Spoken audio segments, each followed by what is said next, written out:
বাংলাদেশে প্রতি বছর ৯১,০০০-এরও বেশি মানুষ মারা যাচ্ছে ক্যান্সার রোগে আক্রান্ত হয়ে, যাদের গড় বয়স ৩০ থেকে ৬০ বছর। এবং কি প্রতি বছর ১৫,০০০-এরও বেশি মহিলা আক্রান্ত হচ্ছে ব্রেস্ট ক্যান্সারে। এবং কি বাংলাদেশে ক্যান্সারে আক্রান্তের রোগীর মধ্যে ১৮ বছর বয়সের নিচে রোগীর সংখ্যা ২.৪%। বিগত ৩০-৩৫ বছরে কি এমন হয়েছে যে কারণে আজ আমাদের এই পরিস্থিতি?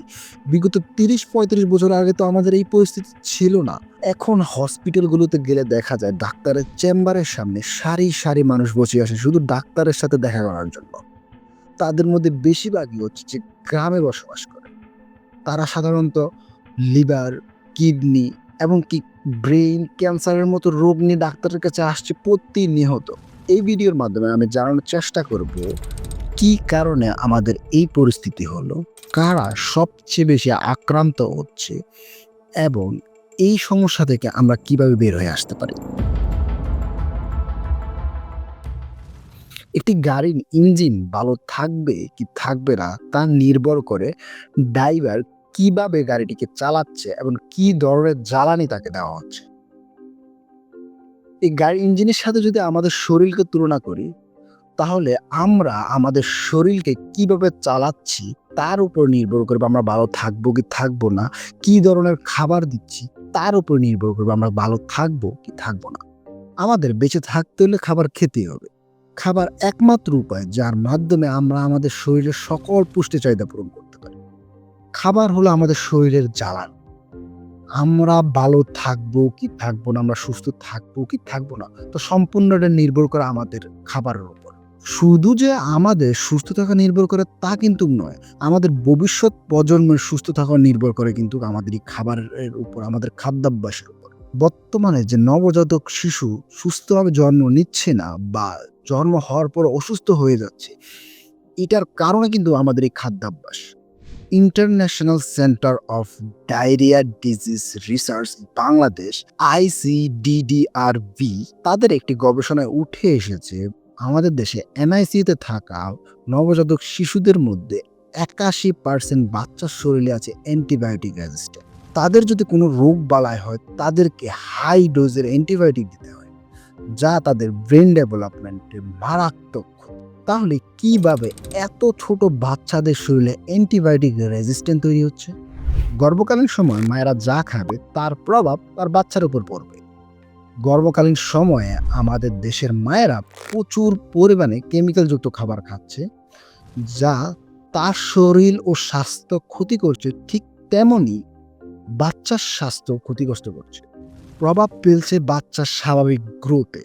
এবং বাচ্চা যখন জন্ম নিচ্ছে নানান ধরনের রোগ বালা নিয়ে জন্ম নিচ্ছে এবং বাচ্চার শরীরে তৈরি হচ্ছে অ্যান্টিবায়োটিক রেজিস্ট্যান্ট, যা বাচ্চার স্বাভাবিক জন্মকেও ব্যাঘাত সৃষ্টি করছে, যার ফলে বাচ্চাদের মানসিকভাবে অনেক ক্ষতিগ্রস্ত হয়। বর্তমানে যে বাচ্চারা এত পরিমাণে অ্যাগ্রেসিভ থাকে তা কিন্তু এই কেমিক্যালযুক্ত খাবারের প্রভাব।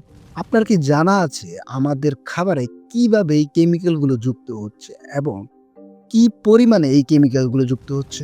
বাংলাদেশ কৃষি মন্ত্রণালয়ের একটি রিপোর্ট অনুসারে আমাদের দেশে প্রতি বছর রাসায়নিক সার প্রয়োগ করা হয় ৫৯ লক্ষ মেট্রিক টন এবং কি কীটনাশক প্রয়োগ করা হয় ৪২,০০০ মেট্রিক টন, যার পিছনে বাংলাদেশ সরকার প্রচুর পরিমাণে ভর্তুকি দিচ্ছে। লক্ষ লক্ষ টাকা খরচ করছে এই সকল কীটনাশকের পিছনে, যাতে করে কৃষকরা স্বল্প মূল্যে কীটনাশক কিনে প্রয়োগ করতে পারে এবং আমাদের কৃষি উৎপাদন বাড়াতে পারে। এটা ঠিক যে রাসায়নিক সার প্রয়োগের কারণে আমাদের কৃষি উৎপাদন বেড়েছে অনেক গুণ, কিন্তু তা নষ্ট করে দিয়েছে আমাদের ফসলের পুষ্টিমান। বিগত ৩০-৩৫ বছর আগে যখন রাসায়নিক সার প্রয়োগ করা হতো না, তখন আমাদের ফসলি পণ্যের মধ্যে পাওয়া যেত প্রচুর পরিমাণে খনিজ ও মিনারেল, যা বর্তমানে এখন আর খুঁজে পাওয়া যায় না। বর্তমানে যে সকল কেমিক্যাল আমাদের ফসলি জমিতে প্রয়োগ করা হচ্ছে, এই সকল কেমিক্যালগুলো খাবার রূপে আমাদের শরীরে এসে প্রবেশ করছে। এখন আপনার কি জানা আছে এই সকল কেমিক্যালের কারণে সবচেয়ে বেশি কারা ক্ষতিগ্রস্ত? বিবিসির একটি প্রতিবেদন উঠে এসেছে আমাদের দেশে ক্যান্সারে আক্রান্ত 100 জন পুরুষের মধ্যে 65 জন পুরুষই কোনো না কোনোভাবে কৃষিকাজের সাথে জড়িত। ফসলে ব্যবহারকৃত কীটনাশকের কারণে কৃষক ও কৃষক পরিবার সবচেয়ে বেশি ক্ষতিগ্রস্ত হচ্ছে। কারণ তারা কীটনাশক প্রয়োগকৃত পণ্য সবার আগে গ্রহণ করছে, যার প্রভাব পড়ছে কৃষক পরিবার ও গ্রামের সাধারণ মানুষদের উপর। এখন এই সমস্যার সমাধান কি? সমাধানের কথা যদি বলতে হয়, আমাদের সবার আগে নজর দিতে হবে কৃষি উৎপাদনের উপর। আমাদের তথাকথিত রাসায়নিক প্রয়োগ থেকে বের হয়ে এসে জৈব প্রয়োগের মাধ্যমে আমাদের কৃষি উৎপাদন করতে হবে।